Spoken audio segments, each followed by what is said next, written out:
Look now at the Daily Nation. Talks what Ruto Raila deal means. Let me zoom in a little bit closer. Here we go.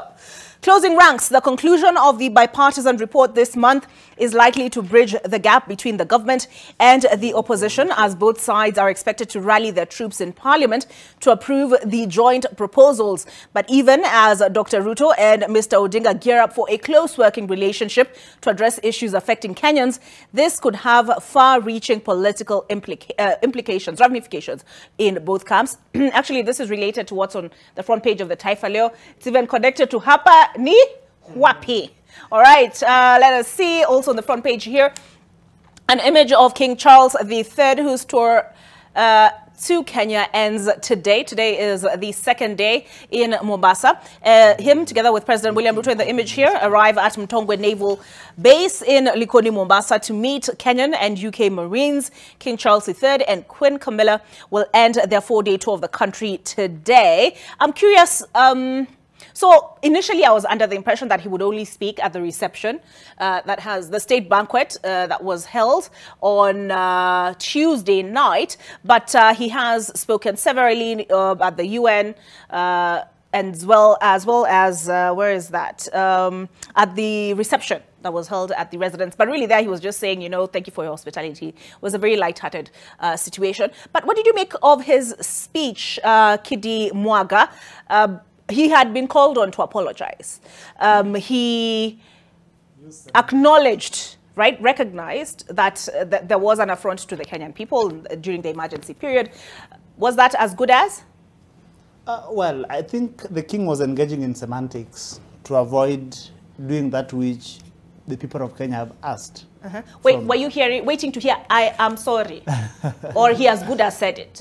No, I think by merely acknowledging, because when people have been asking for apology, it is because people of Kenya have wanted to move to the phase of asking for reparations.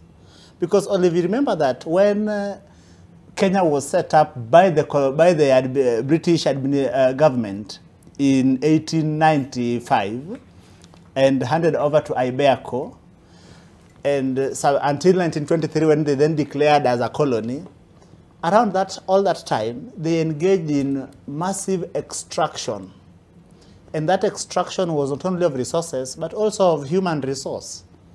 And there was also a lot of atrocities that of course were meted, that a lot of people have spoken about that I don't want to repeat.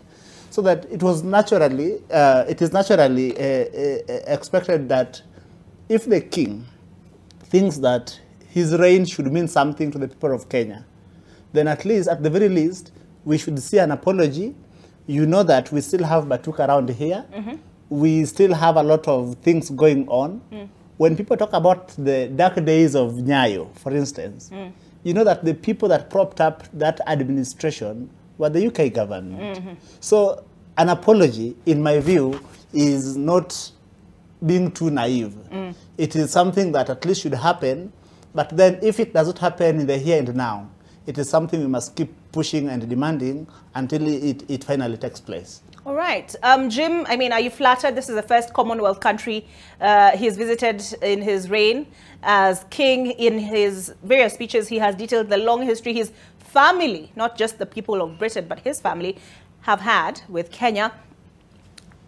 His remarks at State House during the banquet, that there is, 1 second, let me just quote him verbatim.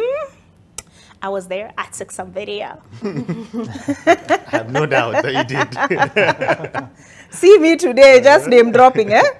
All right, so he said, and I quote, "Wrongdoings of the past are a cause of the greatest sorrow and deepest regret. There were abhorrent and unjustifiable acts of violence committed against Kenyans as they waged a painful struggle for independence and sovereignty. And for that, there can be no excuse."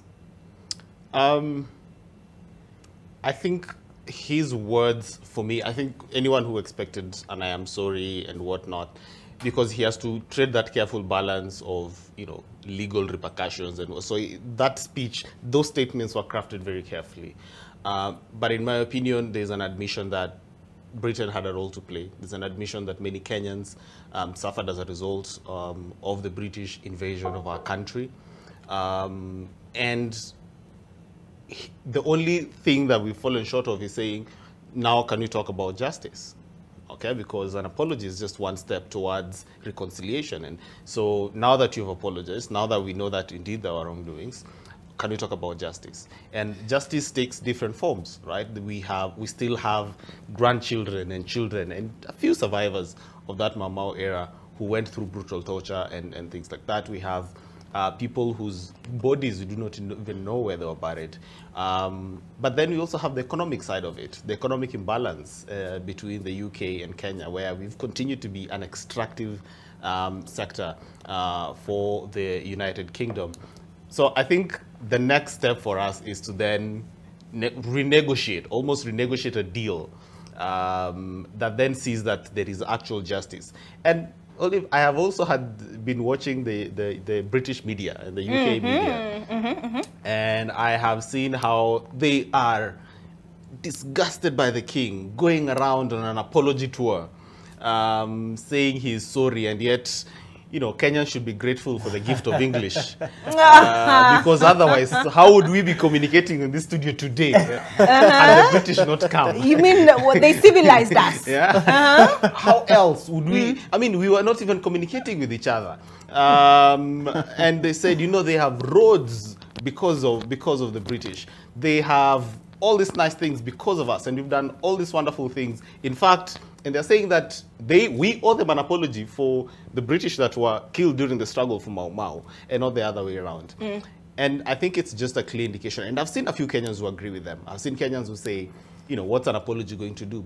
But that's an effective way of, when you do away with people's history and you minimize it and make it look like a non-issue, then it means that people can continue perpetrating injustice even over the years, that you can continue forgiving even modern-day neo-colonialists, just because our conscience has been numbed enough that when you look back at our history, we do not feel the pain of the struggle for independence as much as the people who actually struggle for it. My generation feels like that was in the past, sisi hatukuwa tuma msituni, you know, and things like that. Yet the reality is, it shows in how we were taught our history. It shows in the people that we celebrated in our history. So I think there needs to be a correction, and that correction needs to go hand in hand with some form of justice and reparations. All right. So, Gabriella, your thoughts on the King's speech and the statement I've just read out, and then we'll look at, and David Monda is a professor, City University, New York, political. I know there's political science, I'm forgetting, but I will confirm. But he let me know yesterday that he'd penned an article that was published in the paper yesterday. And his view is reparations from Britain would be bad for Kenya. But before I get into this article, your thoughts on the King's speech, as good as an apology? For me, not that much.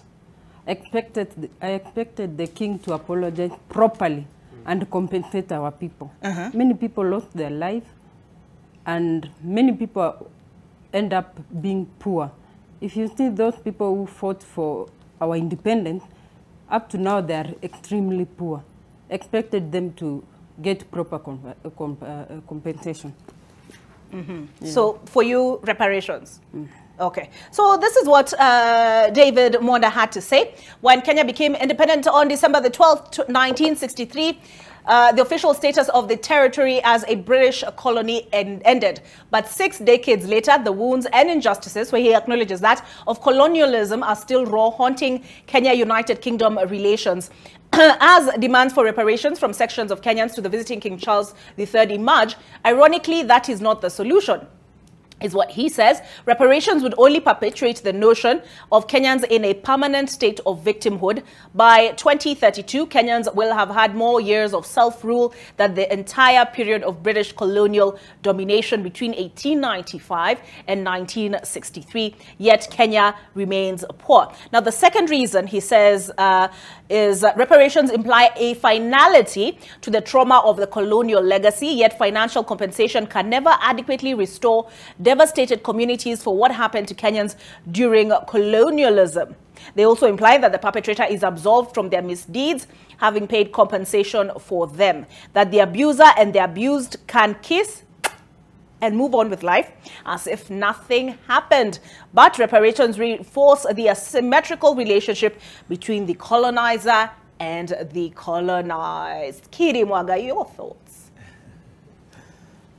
Olive, you know, the first thing we must appreciate really is that over and above the years of colonialism, we also have had to grapple with the effects of colonialism long after the enterprise ended formally. Because, for instance, you know, Kenya was not set up as a political unit. It was set up as an administrative unit.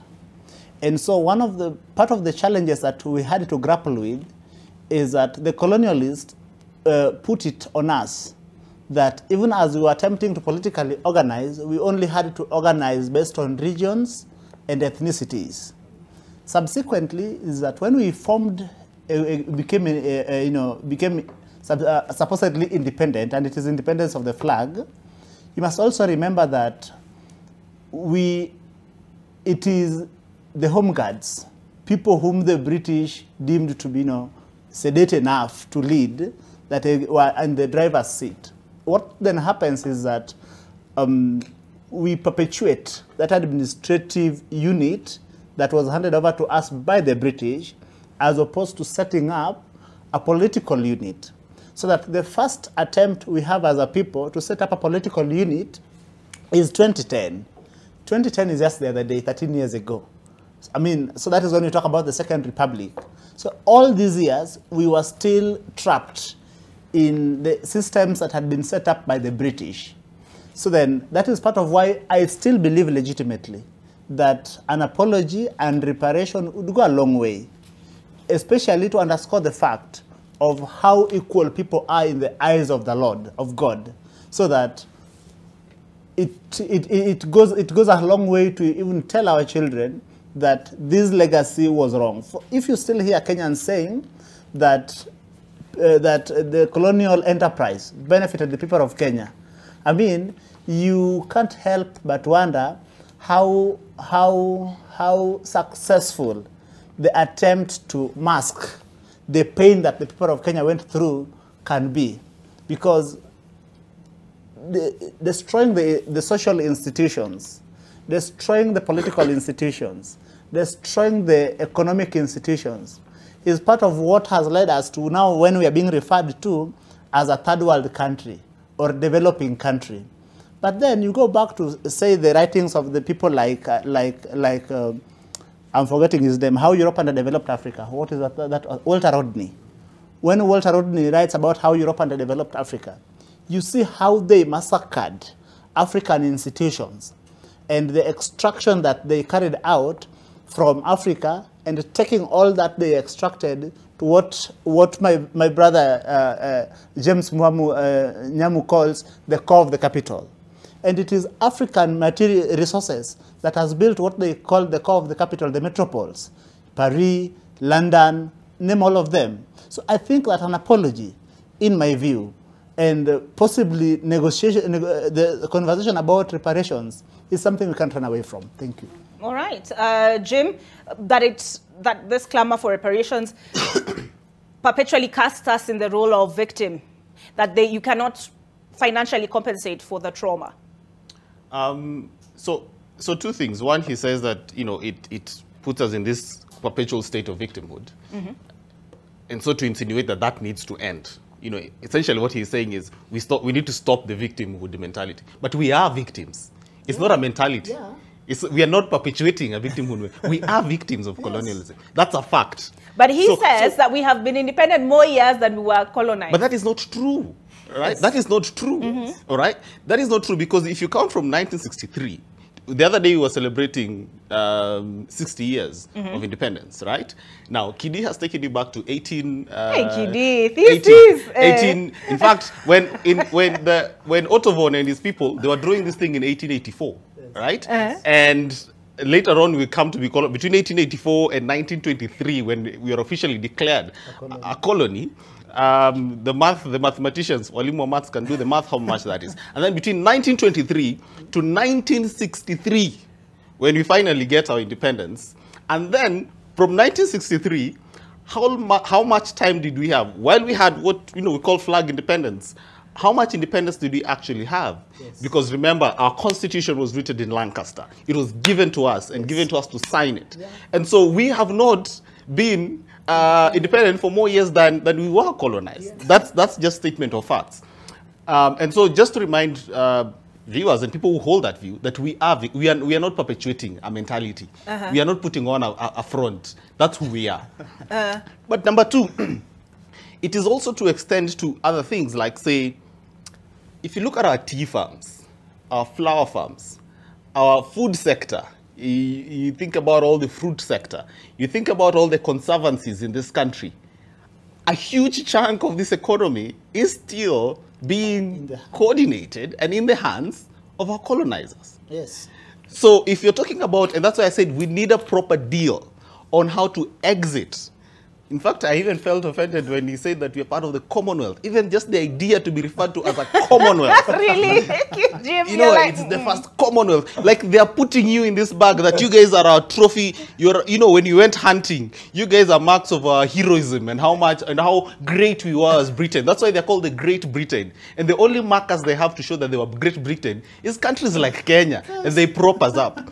And so my opinion is we need a proper deal to exit even just the Commonwealth, even just for the decency of the African people, that a lot more Africans need to start thinking about how do we properly, other than compensation, how do we get land back to its people? The huge tracts of land, thousands of acres of land, still owned by the colonizers. And it is on leases. They signed these leases before they left.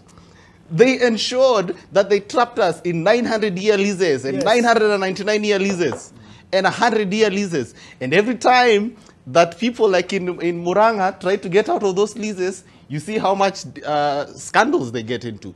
And so that, for me, is what you're talking about when you say we need to finally put a final blow on on colonialism. It is by saying, we want back what belongs to us. Yes. You people still owe them. Give them back to us. All right. To add on what Gabriela said about conservancy, I'm also from Laikipia North. And you see our communities, Samburu, Turkana, and Ndorobo community, are quoted in Laikipia North. And yet, the people owning land are those white people. And unfortunately, last year they signed they renewed their lease. You wonder, when will our people own land? Will they remain quotas working for these people? And you find out these people are more important than our people in everything. Even politicians, leadership, they value them more than us. Yeah. All right. So what I'm hearing you guys say is you can't just close the chapter and move on. We can't. Yes, it is difficult because what my sister Lorera is saying, I work with Lorera at I2IF. That is how big we are. Sometime 2019, I think 2019, 2020, we were told that there was a climate insecurity in Laikipia. And that, herders were invading private properties. Yes. In essence, is that, these were lands that belonged to the local communities that had been fenced off by the colonialists and or their cronies. And then now, the local communities, which are, a pastoralist communities, are then denied the opportunity to utilize their own land in the name of private conservancies. And I think that, remember when President Kibaki first came into office, and he came into office with this looking east policy, remember how Britain threw a tantrum when they were saying that President Kibaki was, vomiting on their shoes and whatnot. So I think that the fact that the king's coming should give us an opportunity to properly debate this issue and see a proactive measures being taken to even severe ties with Britain. Yes. And to add on that, yes, I see this topic is of particular interest to you. to add on that, you know, in Samburu East, Achasport, Isiolo, and Laikipia North, you find out these people, the India of this visit was this moment. This moment during the state banquet. Na katuliza hapa ni wa? Hapa ni wapi? Ndo Taifa Leo, this is how Taifa Leo captured the moment. So I'll come back, get your thoughts on what aspects of the tour so far stood out for you, and also your thoughts on this handshake. Did I mention I also had a handshake? Lakini jamanisha niko compromised. I am not compromised. But there was another handshake as well. There was another handshake as well. People, don't joke with me. Anyway, so we continue this conversation on the other side of this break.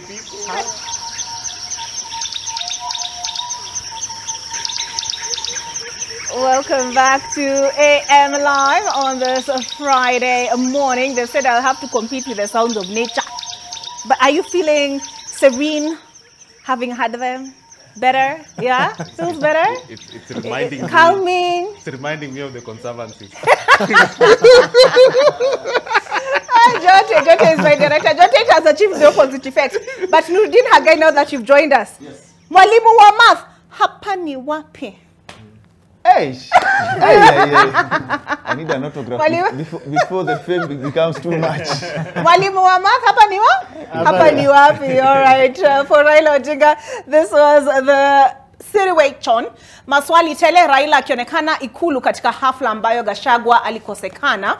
Asalimiana na mfalme Charles watatu kwa uchangamfu, huku Rais Ruto akiwatazama hapo awali. Naibu rais alikuwa amesema ameweka mitego kona zote ili Raila asipenye Ikuluni. Alipenya, ndiye huyu kiongozi wa Azimio la Umoja Raila Odinga asalimiana na mfalme Charles watatu, huku Rais William Ruto akitazama wakati wa dhifa katika ikulu ya Nairobi mnamo Jumanne jioni. No, Jumanne is Tuesday? Yes. Yeah, Jumanne jioni. What do you make of this, Nurdin Hagai, now that you've just joined us? Well, I believe that was bound to happen, courtesy of the fact that Raila has been around for a while now, and he has a place in the history of the country. And like we rightfully say, politics is never personal. That's a sign. So an invitation for him to attend. And plus you can clearly see the king knows him. So it's zile mtego ziliwekwa labda zilinasa panya, because he found out, obviously he was cleared. So at the end of the day, I think there's a difference between what is said and what is actually done. And maybe Rikiji will just get a hang of how things happen. But I'm sure, having hung around the big boys for a while now, he knows that sometimes there are things you say and they never happen. So I believe, sadly he was away to witness it live, but he's back now. So yeah, it's normal. This is a normal occurrence, courtesy of the fact that the name Raila has as an individual and what he has done for the country. All right. Yeah. So not much ado about nothing. Yeah, but political banter always, you know. You saw the memes. People asking where Rigiji was. There was one. She mentioned the one that I'll find it. The one at the window. House, My aunt sent it to me. Yeah. There was another one where there was one he was walking. He was for sure walking behind them. He was like, "Hata mimi niko hapa msini." I saw that one in the jogging gear. Yeah. Yeah. So Kiri Mwaga, so Nurdin takes the view. Nothing. I mangled the saying, which is much ado about nothing. So he takes that view. Do you take the same view? I was looking at my paper. Please repeat the question kindly. You're allowed. It's okay. I zone out all the time. Yeah. So, what do you make of this moment in time? The handshake. Raila being at a State House. Taifa Leo says Rigiji told us alikuwa ameweka mitego. Raila hata karibia Ikulu, lakini alijipata kati. So, does this hold any significance in your view? It holds a lot of significance, Olive. I want to, if you remember, when Kofi Annan then, as the chairperson of the African Eminent Personalities, touched down in Nairobi in 2008, he was quick to remind us that we had been an oasis of peace in this region. And you know that Western nations prefer stability over anything else in regards to their relations with Africa. They prefer stable situations so that, for instance, they don't have a problem having an autocrat in power as long as there is stability. There is a reason why Hosni Mubarak was in office for so long. There was a reason why over here we had Moi for 24 years. There is a reason why closer home we have Sebo in office 36 years. Long before I was born, he was in office. He's still in office to date. So, and you know that before we got here, we had Senator Kun who was around doing shuttle diplomacy between both sides of the political divide. While some of us were calling for quiet, direct diplomacy between the president and the former prime minister, of course, it seems that other people were also monitoring what we were saying. And because that quiet, direct diplomacy between the principals was not happening, they decided to facilitate it. National dialogue is running its course. And we are told that in a couple of days or weeks, we are going to have a report. By the king coming, it could be part of the larger schemes to make sure that we have got a sedate, stable country as opposed to a country where there is confrontations, because those confrontations is not good for investments. So I look at the king's coming, and I look at where the national dialogue is now and I could read a few things that I may not entirely say on this show. Thank you. All right. I was just pulling up the image that Gabriela had referenced earlier here, Dirisha. I'll still try and trace the one of the jogging, walking behind that Nurdin made reference to Shwali Kenyans, the violence, but why? But why? Anyway, Jim India, this moment captured on the front page of yesterday, Wednesday morning's Taifa Layer. Hapa ni wapi? So one, for me, it is sad, the excitement that it elicited among a section of Kenyans. They, especially those who had threatened to march to State House and occupy State House. I think they felt almost as if they're almost there. Someone had marched on their behalf and got into State House. From not recognizing the president, not even calling him president, to, being invited by the president to State House. That's quite a double down from Raila Odinga. But truth be told is we are a negotiated democracy. Our independence was negotiated again, as I say, in Lancaster. And at that negotiation, we agreed on who will become prime minister, who will become what, and all those things. And it was at the agitation of a few Africans. And then even here home, what we have is a negotiated democracy. It's you have a few people who sit down together and they agree on, okay, you take for the next 5 years, you take another 5 years, and we'll continue and we'll have peace. So what we are seeing is, one, what Kidi is saying, that is a result of those negotiations. We've seen the US doing it. And now we are seeing the United Kingdom doing it. We've seen Raila Odinga constantly between embassies here and there. The famed shuttle diplomacy. He's doing his own. He's doing his own tour of duty, but internally, he's doing his own. He's in the Dutch. He's in the UK. He's in the US. If he had a budget, I think he would be rivaling the president at how many trips he would have been making outside this country. And his track record as prime minister is there to prove it. But I think, as I'm saying, this is just the signs that this has been negotiated, and we are constantly in this state of, we are not out where we can independently say that the people choose for themselves. It is constantly the leaders negotiating on who among them should actually take lead. So, hapo ni wapi, that is Raila Odinga showing the whole world, showing, his people, showing those who have been asking him, why is he not speaking, and the cost of living and the cost of fuel. Telling them, there's a banquet at State House with the king. Why should I be on the streets demonstrating on the cost of living while the rest of you had a chance to vote for me and you refused? So let me just go where the king is. have a bite, raise a glass, long live the king, and we aluta continua. He is effectively, for me, throwing in the towel and telling Kenyans, you guys need to style up. Do better in 2027. That for me is Raila's showing Kenyans the middle finger, for lack of a better word. You thought I would go to Bondo. You thought you'd ferry me to Bondo. Hapa ni wapi. I am at State House with the king. If this is Bondo, then I'm in Bondo.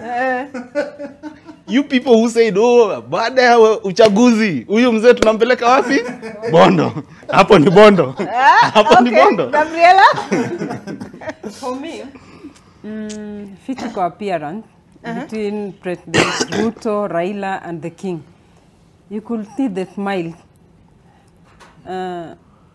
My take, bipartisan imefanya mambo yake. There is a possibility for Raila and Ruto working together. So the next So you're saying this is evidence of bipartisanship? Yeah. Rubber stamp. The next question should be, where will Gachagua be when the people come together? All right. Interesting question, because just to quickly highlight the other front pages, and then by 7 tunaingia katika mjadala. So today's Taifa Leo actually asks that question, right? So tumetoka hapa ni wapi to today's Taifa Leo. They say fagia fagia ya Bomas yabisha mchecheto. Mirengo hasimu itashirikiana bungeni kupitisha mapendekezo ya ripoti ya kamati ya maridhiano, wapo watakaumia. So as Gabriela has asked, is Rigiji, as is famously known, is he among those who will suffer? Okay, yeah, who will be a casualty actually. Thank you very much for that, Kiniwaga. So we have Sabina Shege, Kanidi Kega, Rigiji, Musale Mudavadi, Karoli Omondi, Felix Odiwar on the front page here. And on the other side, we have William Ruto, Raila Odinga. So I will leave Taifa Leo there. And then, oh, sorry, I forgot to mention this, best performing MCAs. I think yesterday we looked at woman reps and senators. Senators, yeah. Today, MCAs wa Nyeri ndio namba 1. Utafiti wa baini madiwani hao wanachapa kazi vyema zaidi nchini. Business Daily front page. There we go.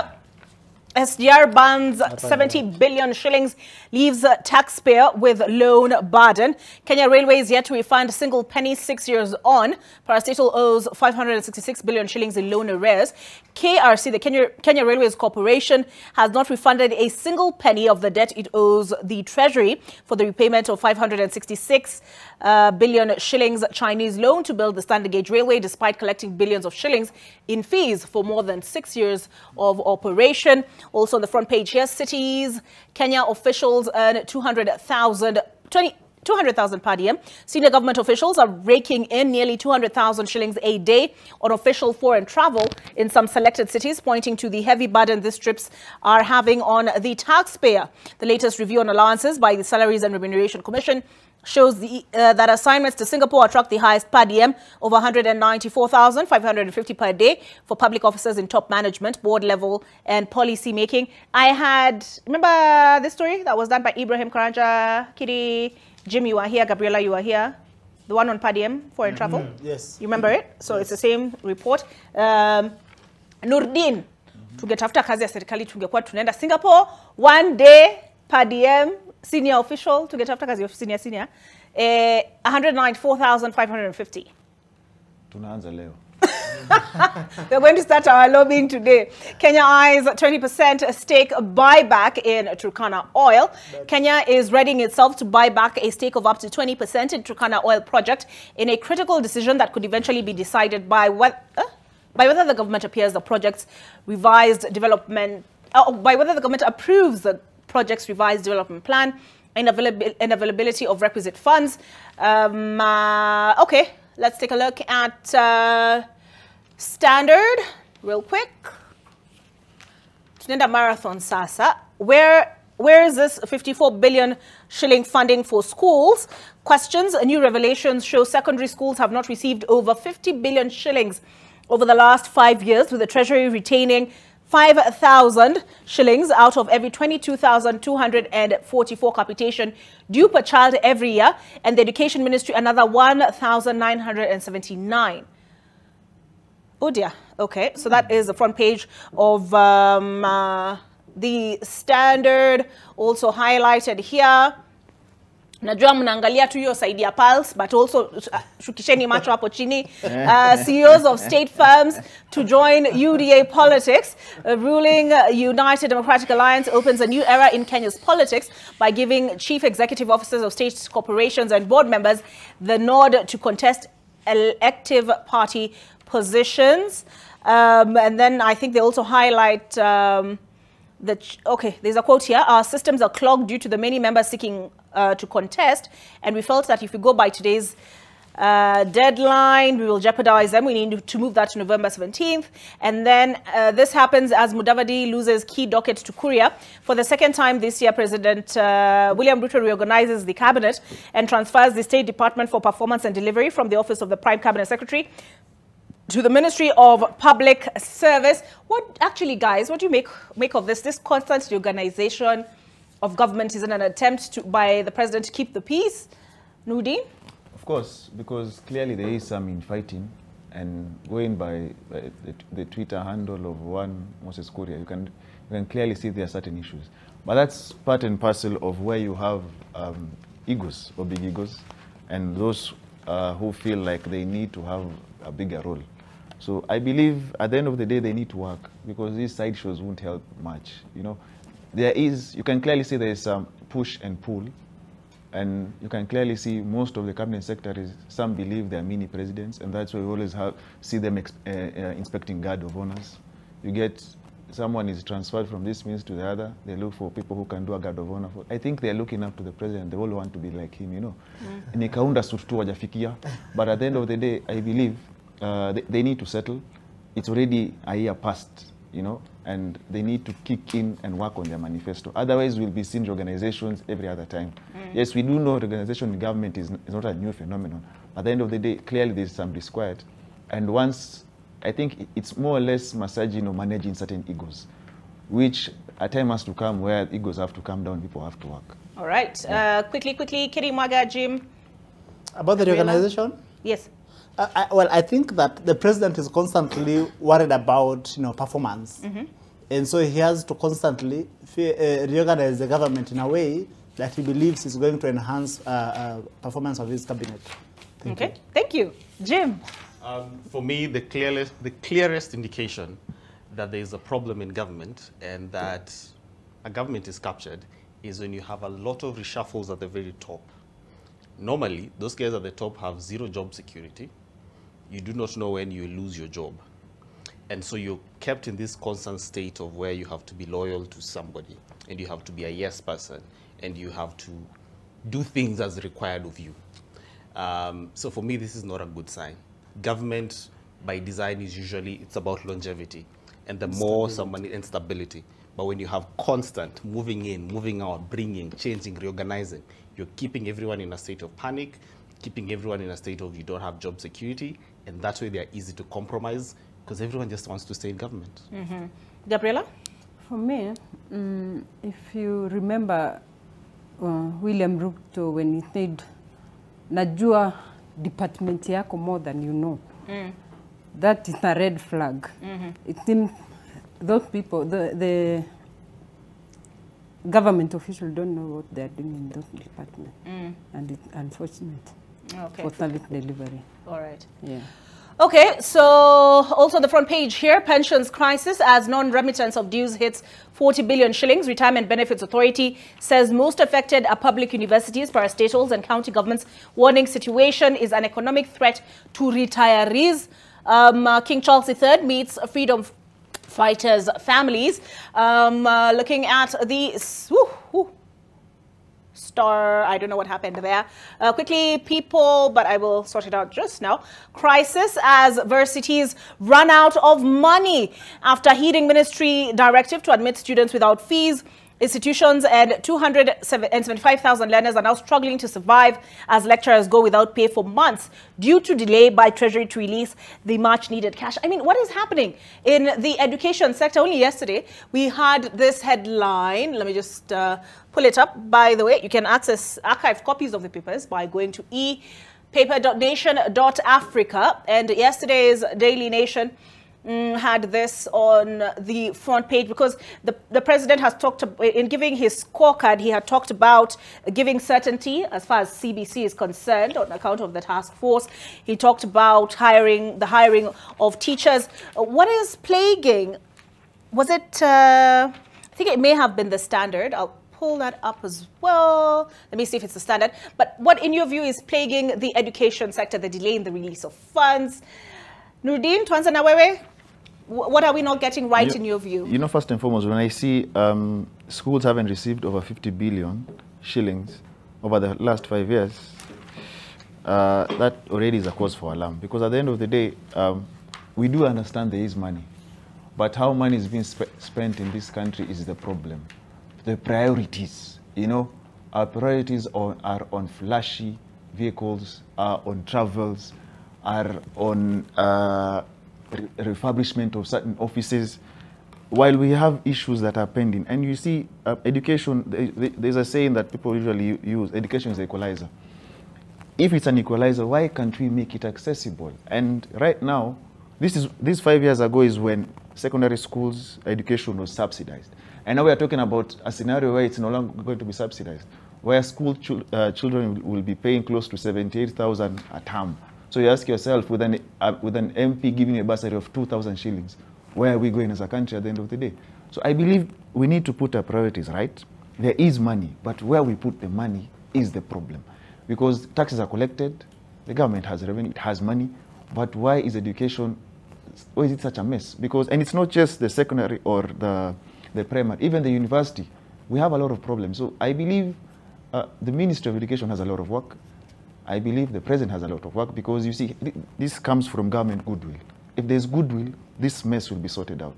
If not, we are looking at a scenario where we'll have a situation where we'll have so many people who will not be able to go to school.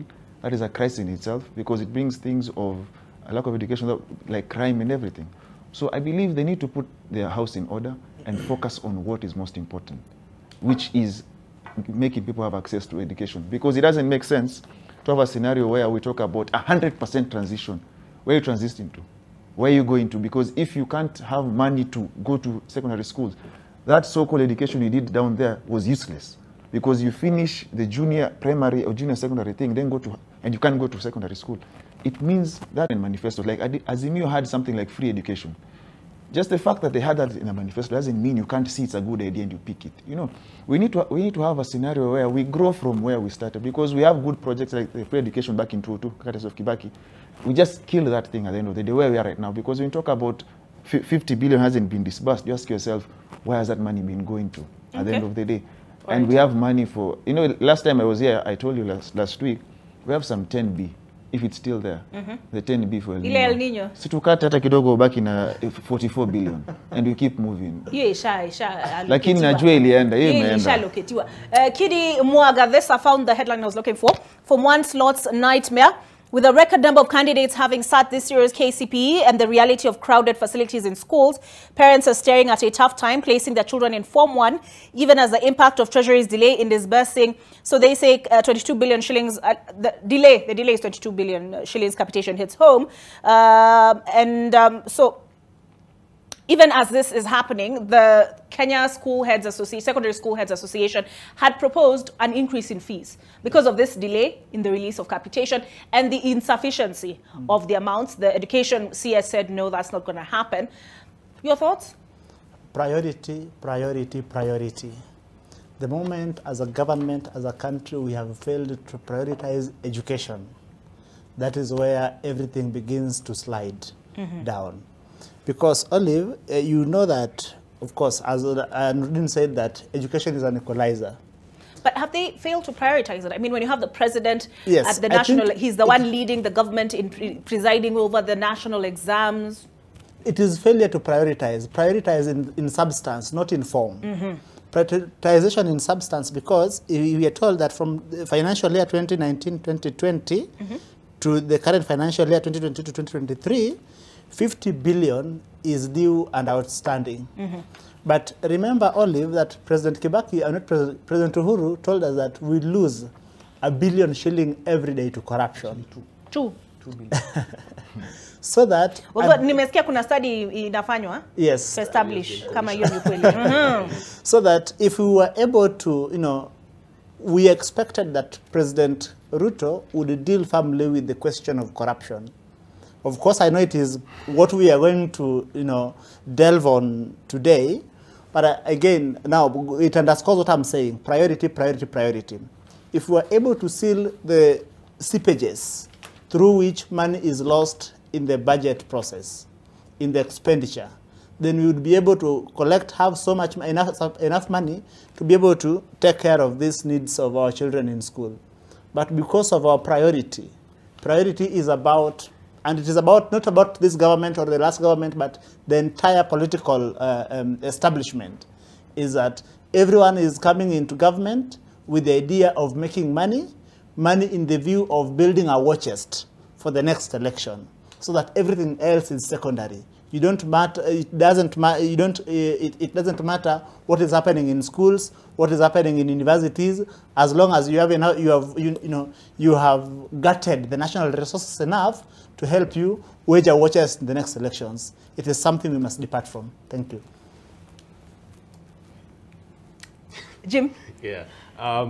As I think was reported last week, where we had the first supplementary budget table before Parliament of about 183 billion. A third of that is going to the education sector. So about 62 billion is being allocated to the education ministry. Of course, different levels: higher education, we have basic education and whatnot. But there seems to be an attempt to fund education, at least through the supplementary budget, and hopefully it gets there. But I think education for a long time has been seen as an employment bureau. It's, let's employ teachers. Anytime we're talking about education, let's employ teachers. How many classrooms are we building? So we've thought about education as all the cosmetics, but not really prioritizing educating our children. And why that is important. But Jim, hiring teachers is cosmetic. I think it is going cosmetic. To teach them? No, the reason why I think it's cosmetic is because you can hire all the teachers that you want, but if you don't have a curriculum and a system that actually educates your children, then that's just cosmetic. All right? That's why we have all this nonsense that we're going through with regards to CBC, with regards to CBC, where we do not know which curriculum is best or which one is not. So one day we wake up and we have a new curriculum in CBC. The other day, the ministry told us that, even the choosing of subjects is going to be different. Secondary school students are now going to choose, I don't know which subject over which one. We no longer know what the calendar, it's not as predictable as we used to know it. We do not know what's going on with junior high, whether it is in high school or it is in primary, or if we have enough. We do not. So there is just so many questions for us to ask about the education sector. But constantly, our priority is when the government will give its scorecard, when President Ruto will address Parliament and give his state of address, he will highlight as his greatest achievement the number of teachers employed. He will highlight the number of classrooms built. But what about the substance that is actually taught to the children? What about a strategy to just say, what kind of adults are we seeing in the next 50 years? We do not have that. So it's constantly trial and error with our children, and especially with our education. Now, when you do trial and error with education, theorists say that when you keep a people stupid, when you keep a people uneducated, so you do that through messing with the system, but also making it quite hard for even other people to get into the messed up system. So make it expensive, so that the few who can afford to get into university get into a very messed up situation. Then ultimately, you keep these people dependent, and they are servants to those who lead and to the elite club. And that, for me, is a clear way of undermining democracy, undermining the education sector. Just ensure that there is no clarity with regards to the education sector. We will try, we will do all manner of gymnastics. Uhuru will come and go and not figure it out. Ruto will come and he will go. And I can assure all of you, he will go, right? He will come and he will go and he will not figure it out until maybe, Kidi comes and, and maybe has an idea. But that is the truth, that until we prioritize the education of our children, not just the building of things. And that is my problem with most governments. They were constantly prioritizing the building of things. And that becomes the mark of development for us. And not necessarily the substance of what are we actually teaching children in the schools. All right. Gabriela? Allow me to speak on behalf of Northern Frontier County. Yes. I think when you speak about education, we are the most disadvantaged people. I'm coming from Samburu County, and if recently you have heard about insecurity in our counties, you find out that even students are being attacked by bandits. Teachers are not going to school. Walikuwa hapa maandamano at TST. They are not reporting to school because of insecurity. When you speak about a student who is in law currently and they are being attacked, what kind of education is that?